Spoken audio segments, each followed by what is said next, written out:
Hey, what's up, guys? Welcome back to the weekly update with the Simpson team. So this week, I wanted to talk about a few things. One of the first topics is lenders.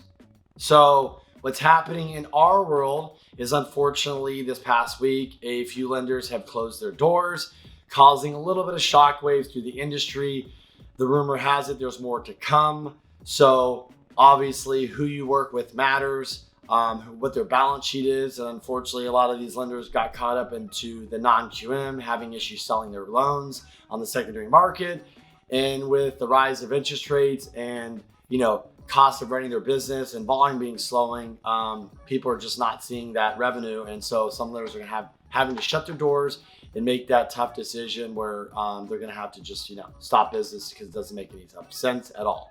The second thing I want to talk about is rates. One thing about rates is the media always seems to get rates wrong, meaning they're delayed. So I get emails and I get texts and go, "Hey Kenny, I heard rates dropped." I'm like, "Yeah, they dropped 2 weeks ago." So when you guys get an article on CNN or CNBC or Bloomberg, guys, I know when the rates drop, I'm here every day, but they're lagging a week. But good news is rates from weeks ago are down. They tick back up. So, the 30-year fix is almost around 6%. We're like the low fives now, depending on who you talk to. Our rates tend to be half point lower than retail and direct lenders.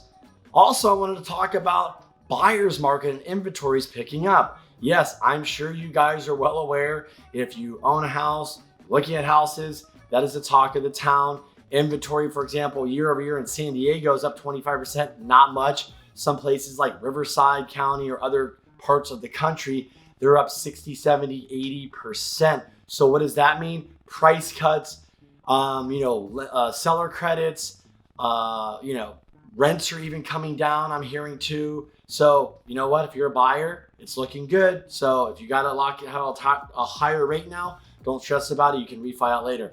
And last but not least, I want to talk about the hot topic that I'm excited about that's happening here for California, which is big, is ADU. Fannie and Freddie, depending on where you go, recently announced in the last month or weeks about they're allowing ADUs. Some are allowing SFRs within ADUs. Some are 2 to 3 units allowing ADUs. The good news is they're going to allow them. The better news is they're going to allow you to use that rental income that literally could have set apart somebody from qualifying for that purchase, qualifying for more cash out in the refi. So if that's an opportunity I can help you out with, let us know. Once again, I appreciate you watching. My name is Kenny Simpson with the Simpson team, and I will talk to you guys soon.